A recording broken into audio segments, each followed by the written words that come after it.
Amém, igreja, muito boa noite, a graça e a paz, todos que estão aqui, os que estão nas suas casas também. O importante é que Deus, a gente vai acostumando aos formatos, né?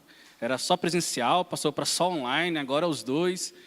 Mas a gente sabe que Deus é quem fala, que quando a gente abre o nosso coração, e a palavra entra em nossos corações. Amém? Queria pedir para a igreja abrir no livro de 1 Reis. 1 Reis, no capítulo 22. Um texto que eu gosto, que eu acho curioso e que eu gosto bastante de meditar nele. 1 Reis está antes de 2 Reis. Ajudou? Depois de 2 Samuel. Tem umas pessoas que estão no celular, é bem mais fácil. Né, Marco? Marcos, Jaine, quem está no celular. Amém, então vamos ler, a gente vai ler 2 versículos para não ficar muito longo dessa história, mas eu vou resumir essa história, contar. E vocês que não conhecem vão conhecer essa história, e vocês que não lembram vão relembrar essa história de 3 personagens que se chamam Rei Acabe, Rei Josafá e Profeta Micaías. Então são 3 personagens centrais dessa história, que é o Rei Acabe, Rei Josafá e o Profeta Micaías. Então a gente vai ler o versículo de número 13 e 14 de 1 Reis, capítulo 22, que diz o seguinte: o mensageiro que tinha ido chamar Micaías lhe disse: veja, todos os outros profetas estão predizendo que o rei terá sucesso. Sua palavra também deve ser favorável. Aí no versículo 14, Micaías, porém, disse: juro pelo nome do Senhor que direi o que o Senhor me mandar. Juro pelo nome do Senhor que direi o que o Senhor me mandar. Amém? Vamos orar novamente? Pai, muito obrigado pela Tua palavra em nossas vidas. Eu te peço que ela encontre morada, que o Senhor possa nos ensinar pela Tua palavra, que não volta vazia. Em nome de Jesus, todo espírito de dispersão cai por terra e que nós possamos nesse tempo agora, Pai, refletir naquilo que o Senhor tem para nos dizer, Pai. Em nome de Jesus, que somente o Senhor cresça, que o Senhor nos encha com a Tua graça, com a Tua sabedoria, com o Teu amor, com a Tua misericórdia, Pai. Em nome de Jesus, fala conosco. Amém. Para quem não conhece muito essa história, eu vou resumir ela, para a gente poder chegar nesse versículo e a gente entender essa reflexão de hoje. Hoje eu quero falar sobre intimidade com Deus. E a gente tem que entender que a Bíblia, ela existe um contexto envolvido. E entendendo o contexto do que ela foi escrita, abre o nosso leque de entendimento. Por exemplo, se eu pegar as cartas de Apocalipse, que foi revelada àquelas 7 igrejas da Ásia Menor, existe um contexto envolvido ali. Quando Jesus se revelou, por exemplo, à igreja de Éfeso, era um contexto que aquela igreja da Ásia Menor estava enfrentando. Por exemplo, o principal alerta àquela igreja foi: cuidado para não perder o primeiro amor. Só que a palavra de Deus, ela não perde a sua força e intensidade. E eu posso ler, por exemplo, essa carta à igreja de Éfeso como se fosse escrita para mim hoje: cuidado para não perder o primeiro amor. E é por isso que é maravilhoso nós termos essa palavra que foi tão viva e eficaz no tempo que foi escrito, para o contexto que foi escrito. E ao longo da história, ela não perdeu a sua força e ela chega para nós com vida. Isso é maravilhoso. Então, a gente precisa entender esses contextos que a palavra de Deus foi escrita. Por exemplo, esse tempo aqui do livro de Reis, do reino dividido, é um tempo peculiar e que, para o nosso entendimento hoje, às vezes foge um pouco.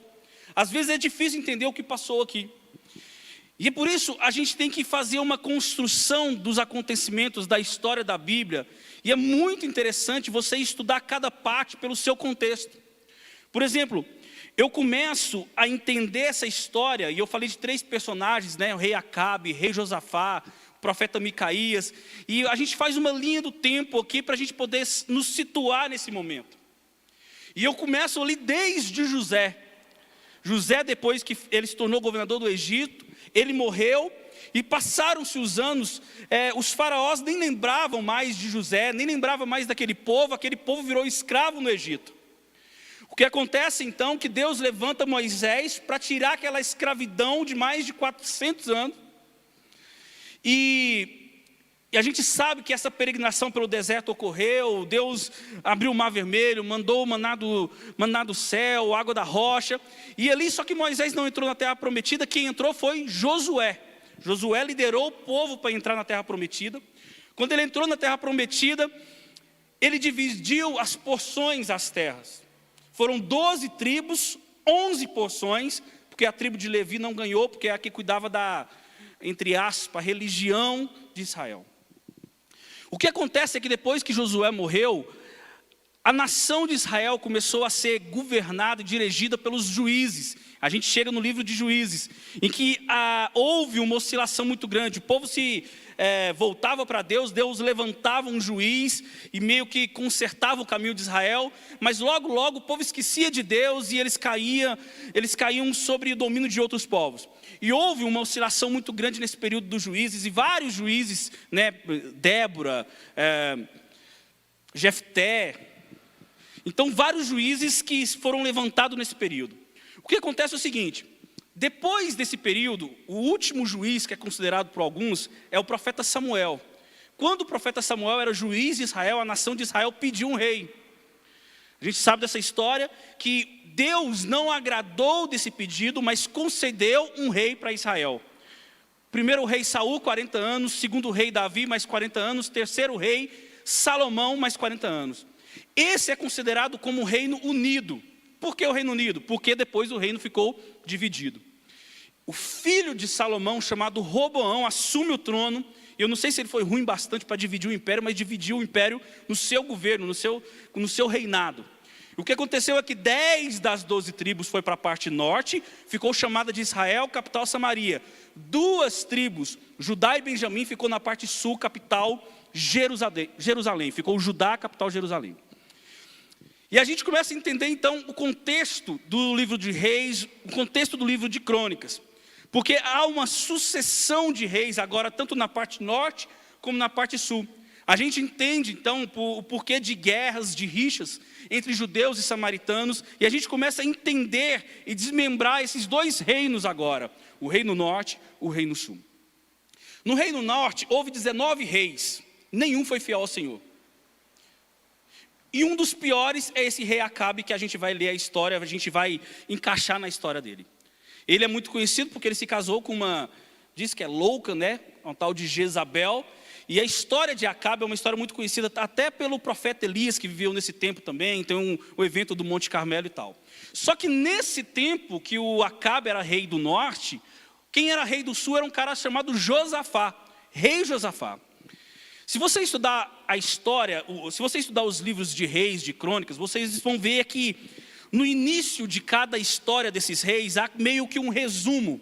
Por exemplo, ele fala a idade que ele começou a reinar, fala o tempo, fala quem era o seu pai, quem era a sua mãe, e fala uma informação muito importante, fala o seguinte: se ele foi ou não fiel ao Senhor, se ele fez o que era reto perante o Senhor ou não. Se você pegar a história do rei Acabe, ele não foi, e a Bíblia é bem clara, ele foi um dos piores reis de Israel. O Josafá, se você pegar o resumo da história de Josafá, você vai ver que ele foi fiel ao Senhor, que ele fez o que era reto perante o Senhor. Isso é muito importante para a gente poder entender a mensagem de hoje. E o que está acontecendo? Onde chega esse profeta Micaías? O que aconteceu foi o seguinte, que Josafá, eu falei que às vezes Judá ali com Israel, eles guerreavam entre si, muito por território, pelo poder, mas outras vezes eles se uniam, eles faziam uma aliança. Nesse tempo, Josafá fez uma aliança com Acabe. Muito porque a Síria estava invadindo, na verdade a Síria estava dominando um território que era de Israel. Então o rei Acabe falou: Josafá, você vai me ajudar a vencer esse povo, você vai me ajudar a expulsar esse povo que está na terra que é nossa. E o rei Josafá faz uma aliança com Acabe, falando o seguinte: eu vou sim, os meus homens são os seus homens, os meus cavalos são os seus cavalos, nós vamos guerrear juntos. Só que o Josafá falou o seguinte: mas primeiro você tem que consultar os profetas, para saber se nós vamos ter vitória. A gente sabe que nesse tempo aqui do reino dividido, dos reis, Deus ele falava mais por meio dos profetas. O que acontece foi que o rei Acabe chamou 400 profetas, todos foram unânimes falando para o rei e para a guerra que teria vitória. Você imagina ali, talvez no palácio, no pátio do palácio, mais de 400 profetas, 2 reis, os conselheiros, e todo mundo aclamando para eles irem lutar contra a Síria, que eles teriam vitória. Só que o rei Josafá falou o seguinte: não tem ninguém para ser consultado a mais, não tem nenhum outro profeta que nós podemos confirmar essa informação. Aí o rei Acabe falou o seguinte: tem um cara, mas eu odeio esse cara, porque esse cara só profetiza o que é ruim para mim. Quem era esse cara? Micaías, profeta Micaías.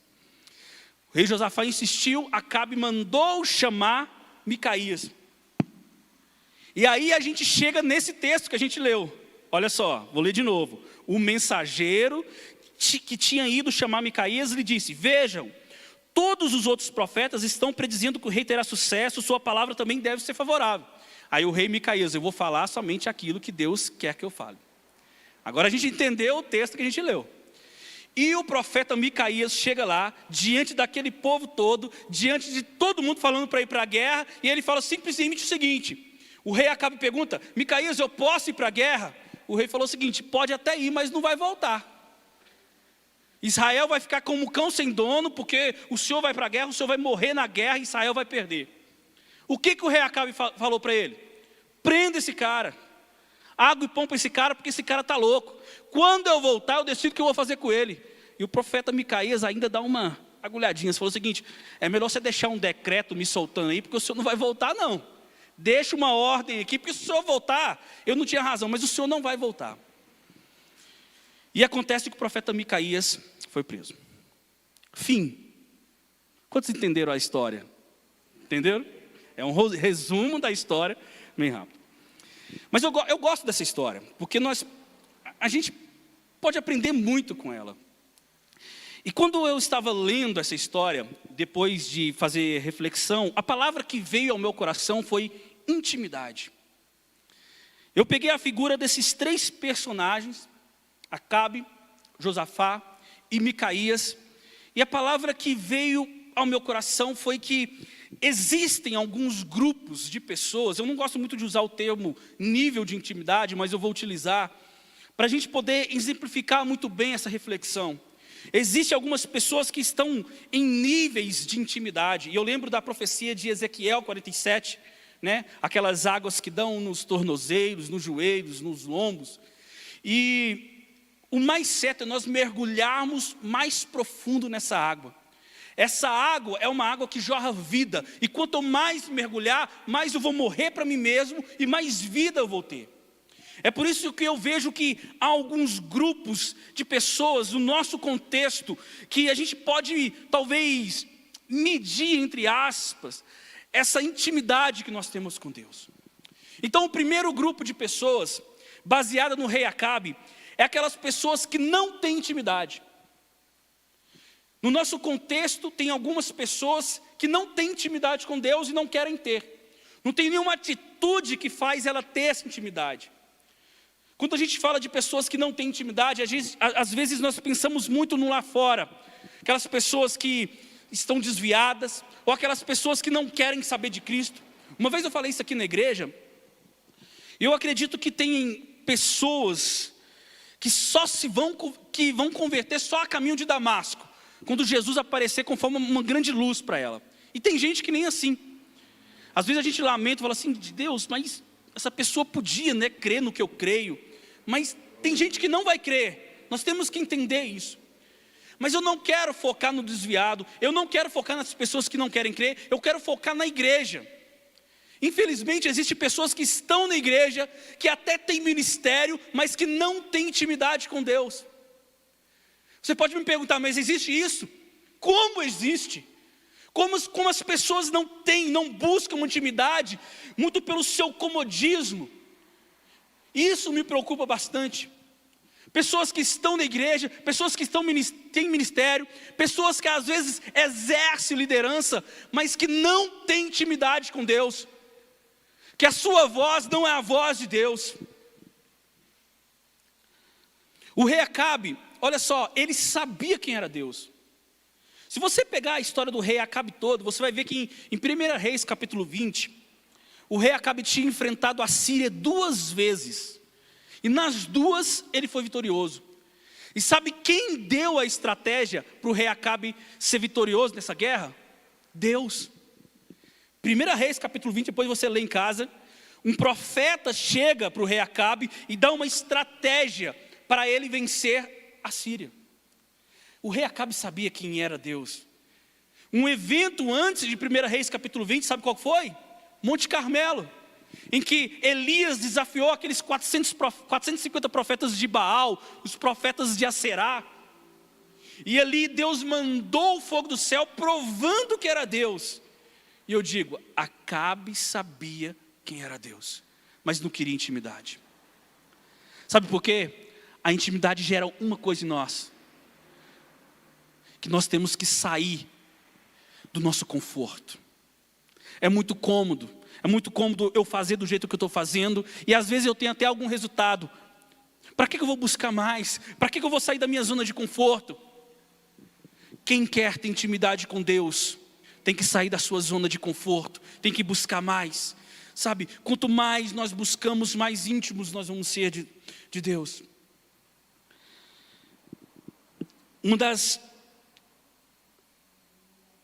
Dos maiores, eu digo que, dos requisitos dessas pessoas que não têm intimidade com Deus, é aquelas que não sabem ser confrontadas.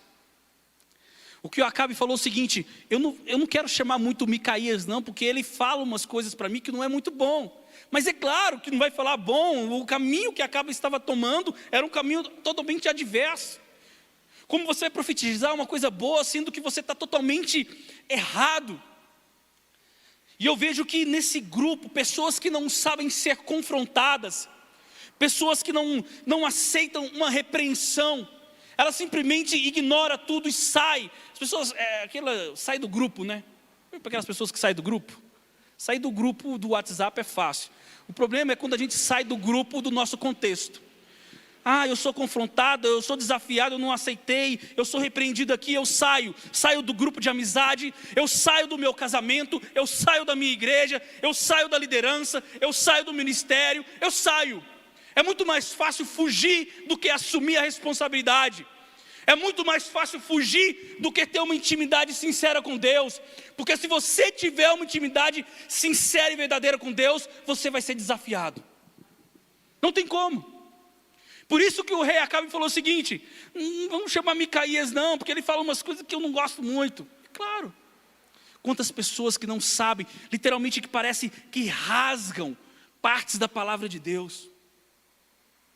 Literalmente vive somente aquilo que quer viver e não aceita os desafios. Eu lembro de Paulo escrevendo a Timóteo. E ele falou o seguinte, Timóteo, toda a escritura é inspirada por Deus. E ela serve também para repreensão, para instrução. E a gente pega esse texto e é meio que a gente ignora ele. Porque é muito difícil você repreendido, você consertar uma coisa que está tão cômodo para você. Mas se você está nesse caminho, infelizmente, você não tem intimidade com Deus. O escritor Tommy Tenney, ele escreveu um livro, A Casa Favorita de Deus, e ele falou o seguinte, a intimidade irá produzir bênção, mas nem sempre a bênção irá produzir intimidade. O rei Acabe, ele foi abençoado, ele teve estratégia de Deus para vencer a Síria por 2 vezes. Mas isso não quis dizer que ele tinha intimidade. Sabe qual é uma das maiores dificuldades nossa, igreja? É que nós confundimos aquilo que nós ganhamos com intimidade. Principalmente bênçãos físicas. A gente confunde. Eu estou sendo abençoado, eu tenho intimidade com Deus. E mais, nós estamos sendo abençoados até no nosso ministério. Mas às vezes eu não tenho intimidade com Deus. É meio ilógico, né? É meio que um paradoxo. Mas quantas pessoas que é usadas por Deus em um momento, mas que quando vira ali a esquina, parece que tudo desmorona, a máscara cai. Quando você ser íntimo de Deus, as bênçãos vão chegar naturalmente. Sabe, busque a Deus por aquilo que Ele é. Isso que vai gerar intimidade. Então o primeiro grupo, baseado no rei Acabe, é aquelas pessoas que não têm intimidade. O segundo grupo, baseado no rei Josafá, eu chamei aqui de intimidade parcial. Por que intimidade parcial? O rei Josafá era um rei, como eu falei, que foi fiel ao Senhor. Ele fez o que era reto perante o Senhor. Ele seguiu o conselho do seu pai, que foi o rei Asa, e ele não deixou que a adoração a Baal ficasse naquele território de Judá. E é interessante que Josafá ele teve riquezas. No livro de 2 Crônicas, no capítulo 17, conta a história de Josafá, mais resumido, né? E com alguns detalhes também. E fala que ele teve riquezas e glórias e mais. Fala o seguinte: os outros povos que estavam ao redor de Judá tinham medo de Josafá, tinha medo de enfrentá-lo. E Josafá, eu afirmo que não precisava fazer uma aliança com um rei totalmente incrédulo que é Acabe. Tanto é, se você pegar 2 Crônicas, no capítulo 19, existe um profeta chamado Gel. E esse profeta, quando o rei Josafá volta daquela guerra perdida com a Síria, ele falou o seguinte: Josafá, para que você foi fazer essa aliança com Acabe? Eu tenho te abençoado, Josafá. Você tem tido vitória, os povos têm medo de vocês não precisavam. E Josafá então, ele caiu nessa aliança. E esse que é o perigo dessa intimidade parcial.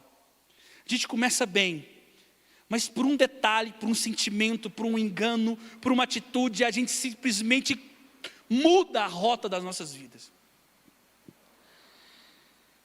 Entenda uma coisa, Josafá, ele não fez somente uma aliança de guerra com Acabe. Foi pior. Se você não sabe um detalhe dessa história, eu vou contar. O filho de Josafá casou com a filha de Acabe. Não foi somente uma aliança de guerra, foi uma aliança de sangue.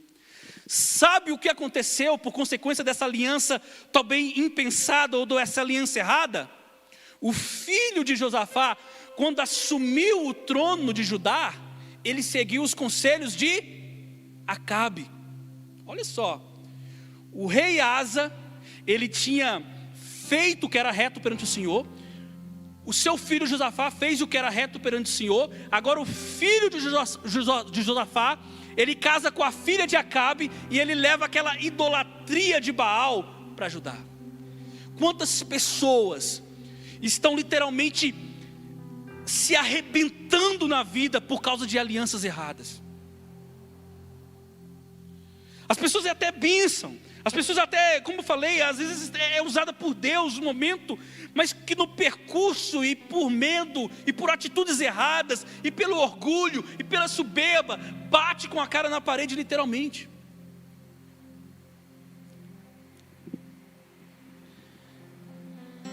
A questão é que muitos se perdem no meio do caminho. Diz os rabinos que não importa como você começa, importa como você vai terminar. É por isso que nós temos que estar enraizados em Cristo. Sabe qual é o maior tesouro de hoje, um dia? Saúde emocional. A pessoa que ela é saudável emocionalmente, ela é diferente. Eu te garanto que a saúde emocional vale mais do que tesouros em dinheiro. A resiliência emocional, aquele caminho que você percorre, que é difícil e que tem pedras, que às vezes você tropeça, mas que você se levanta e você continua firme. Não abala a sua intimidade. Sabe por quê? Porque não tem lugar para ser íntimo de Deus, é em todo lugar. Infelizmente, pessoas que vivem uma oscilação. Ela é usada por Deus aqui, mas ali ela é usada não por Deus, para não falar pelo capeta. A história de Pedro. Jesus pergunta: quem as pessoas dizem que eu sou? E Pedro falou o seguinte: tu és o Cristo, Filho do Deus vivo. E Jesus falou o seguinte: essa palavra, Pedro, vem do Espírito Santo, vem de Deus. A sua boca foi usada por Deus, mas pouco tempo depois, ele foi usado pelo diabo. Infelizmente, essa intimidade parcial se assemelha muito ao Pedro não regenerado, ao Pedro não restaurado, porque é aquele que falou o seguinte: Jesus, eu estou contigo, não abro. Mas o galo cantou, ele negou ele já tinha negado 3 vezes Jesus. O que adianta? A intimidade completa, ela passa por um período e por um processo de regeneração e de restauração. Depois que Pedro foi restaurado, depois que Pedro foi regenerado, o galo podia cantar, o gato podia miar, o cachorro podia latir, ele não ia negar Cristo, porque ele entendeu o que é intimidade. Quando Paulo começou a pregar, depois ali de Jesus aparecer para ele e fazer aquela pergunta: Pedro, tu me amas, tal, e que ele parece que ele entende Cristo mesmo como ele é. Em Atos capítulo 5 fala que Pedro foi levado ao sinédrio e que as autoridades não podiam fazer muitas coisas com medo do povo, né? Então falou assim: Pedro, você tem que parar de falar de Jesus, você vai ser açoitado. E depois liberaram ele. Depois do açoite, sabe o que Pedro foi embora? Feliz, alegre, louvando a Deus, porque ele foi digno de sofrer por causa do Evangelho. A intimidade às vezes gera isso em nós e nós não pensamos. É muito cômodo fazer do jeito que eu estou fazendo. Hoje nós não precisamos, hoje não tem essa questão de açoites, né? Pelo menos no nosso contexto aqui no Brasil. Hoje o sacrifício que nós temos que ter é diferente, mas nós não fazemos. É tempo. Nós não sacrificamos nosso tempo. Quantas pessoas que é usada por Deus em algumas áreas, mas que outras estão totalmente arrebentadas. Pessoas que são usadas por Deus na igreja, mas que na sua família é um caos. Pessoas que às vezes são usadas por Deus na sua família, mas que dispersa um grupo de trabalho. Pessoas que são usadas em um momento, mas que é usada pelo diabo para dividir amizades. Intimidade parcial. Igreja de Laodiceia, aquela em cima do muro, por causa do orgulho e da soberba, não muda, não conserta, e acha que está tudo bem, e vai dando certo, e vai seguindo, mas não lembra que Jesus falou o seguinte: estou a ponto de vomitar.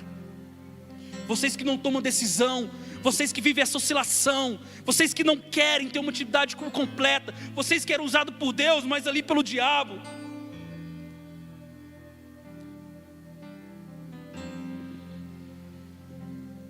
Nós precisamos de uma intimidade por completo com o nosso Deus. Não tenho dúvida disso. O primeiro grupo é aquele grupo que não tem intimidade. O segundo é aquele grupo que tem uma intimidade parcial. E o último grupo é com base no profeta Micaías. E eu coloquei nesse contexto aquela intimidade total, que é o nosso ideal. O profeta Micaías, ele foi um profeta que ele não teve muitos seus relatos escritos, né? Ele não teve os seus relatos escritos em livros, né? A gente sabe que a Bíblia tem uma parte de profetas maiores, outras de profetas menores, né? Os profetas menores foram 12, os maiores foram 4 profetas, 5 livros, né? Isaías, Jeremias, Lamentações, Ezequiel e Daniel. Micaías, ele não teve as suas histórias escritas em livros. Mas esse contexto de Micaías mostra quem ele era. E é sensacional isso. Porque o Micaías, ele podia chegar lá diante de 400 profetas, 2 reis, conselheiros, todo mundo falando, vai para a guerra. Ele podia chegar lá e falar o seguinte: vai para a guerra. O rei ia perder, não era culpa dele. Todo mundo estava falando. Só que a intimidade que nós temos com Deus, quando nós conhecemos a Deus, não importa o que as outras estão falando, não importa o que eu vou dizer, não importa se o meu grupo está errado, eu não vou estar. Eu não vou me inserir no errado. Não tem lugar, não tem dia para ser íntimo de Deus. Eu não posso ser íntimo de Deus só na da igreja. Eu tenho que ser íntimo de Deus naquela festa de final de ano da minha empresa. Eu tenho que ser íntimo de Deus naquela festa da minha família. Eu tenho que ser íntimo de Deus quando eu saio com os meus amigos, quando eu vou jogar bola. Eu tenho que ser íntimo de Deus quando eu estou no trânsito, quando eu estou no shopping. Eu tenho que ser íntimo de Deus em todos os momentos. Não tem local para ser íntimo. Essa que é a diferença. Josafá, ele foi íntimo de Deus, ele estava agindo certo, ele ouviu os conselhos de Deus, mas pelo medo, talvez, por uma situação específica, ele ouviu e fez uma aliança totalmente errada.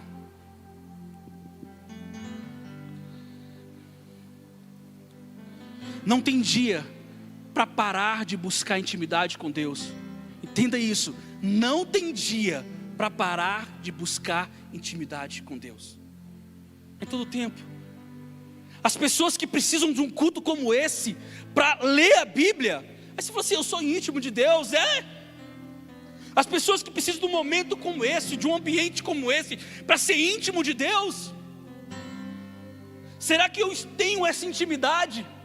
As pessoas que passam a semana toda e não sequer ler um versículo da Bíblia.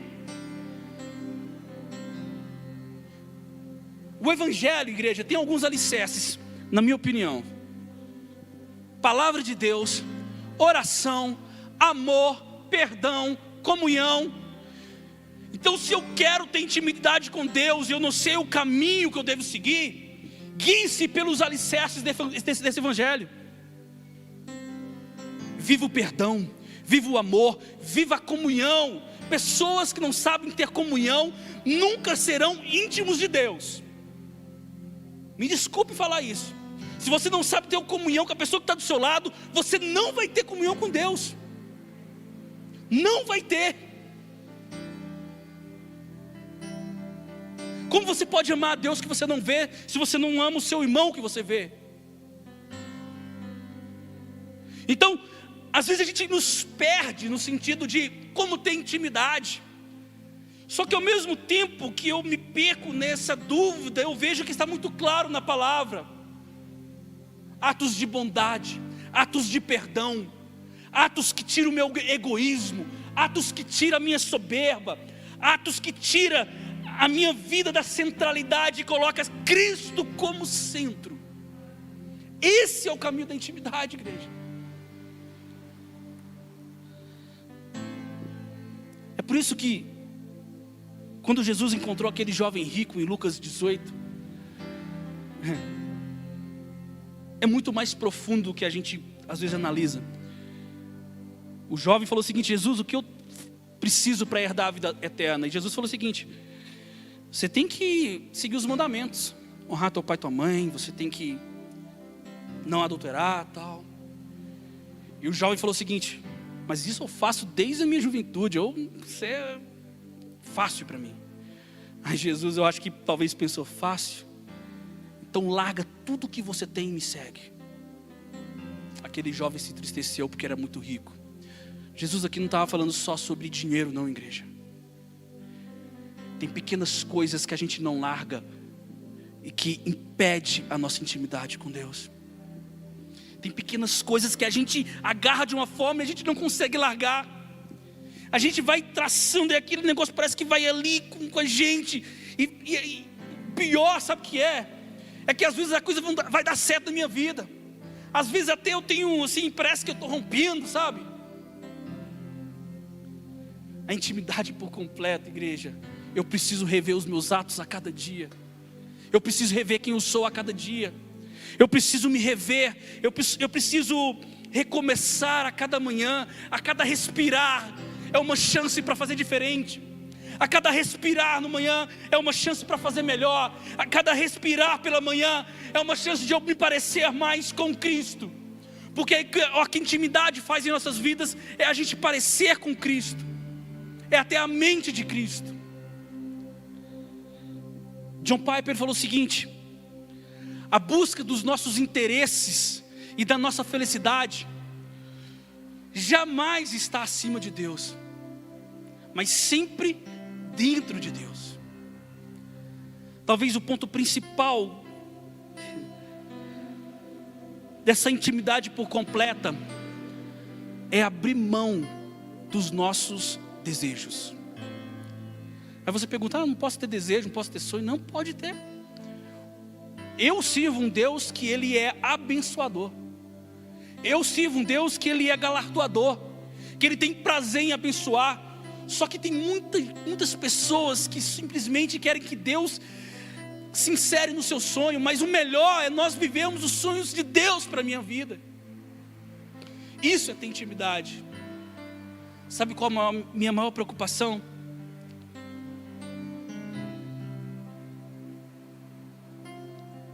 É nós falarmos o seguinte: que bom nós estarmos aqui reunidos, que bom nós estarmos aqui juntos para louvar o Senhor, para adorar a Deus.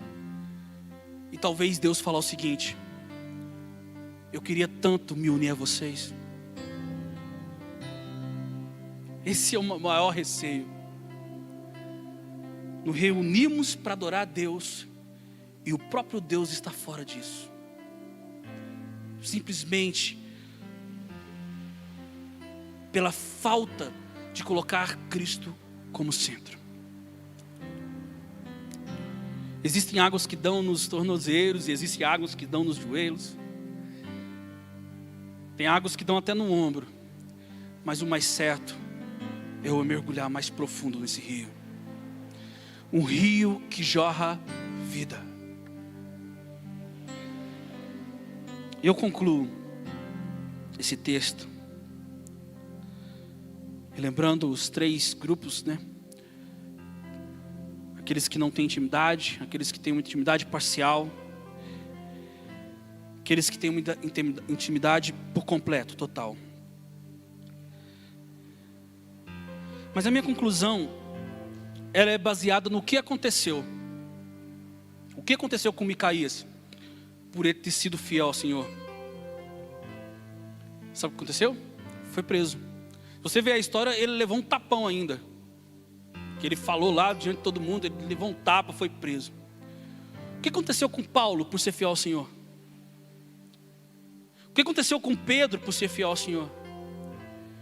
O que aconteceu com Estevão por ser fiel ao Senhor? O que aconteceu, por exemplo, com Jan Hus, com Savonarola e tantos outros mártires? Talvez a resposta mais óbvia a essa pergunta é que eles morreram por Cristo. Eles morreram. Mas para mim a melhor resposta é que essas pessoas entenderam a suficiência de Cristo. A intimidade, ela gera isso. Eu entendo que Cristo é suficiente em minha vida. E nada que eu viva, seja ruim ou bom, se é um vale da sombra ou se é um pasto verdejante, Cristo é suficiente. Esse é o entendimento, igreja, da intimidade. Que nós possamos mergulhar mais fundo nesse rio. Que nós possamos a cada dia abrir mão de quem nós somos e dos nossos desejos, para que Deus seja o nosso Deus, o nosso Pai, o nosso protetor, o nosso Redentor. Igreja, Deus está pronto a se relacionar conosco. Vamos buscar essa intimidade com Deus. Amém? Vamos colocar de pé. Deus abençoe toda a igreja.